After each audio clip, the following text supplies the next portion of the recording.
పెద్దపల్లి జిల్లా మందని మండలం సిరిపురం వద్ద నిర్మించిన పార్వతి బ్యారేజ్కు భారీగా వరద పోటెత్తుతోంది. ఎగువన ఉన్న ఎల్లంపల్లి ప్రాజెక్ట్ గేట్లు ఎత్తడంతో పార్వతి బ్యారేజ్కు భారీగా నీటి ప్రవాహం కొనసాగుతోంది. దీంతో పార్వతి బ్యారేజ్కి చెందిన 74 గేట్లను ఎత్తి వచ్చిన నీటిని దిగువ గోదావరి నదిలోకి విడుదల చేస్తున్నారు.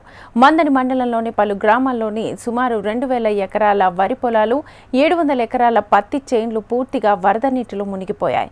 ఆరుగాలం కష్టపడి పండిస్తున్న పంటలు వరద నీటి ప్రవాహంలో వృధాగా కలిసిపోయాయని అన్నదాతలు ఆవేదన వ్యక్తం చేశారు.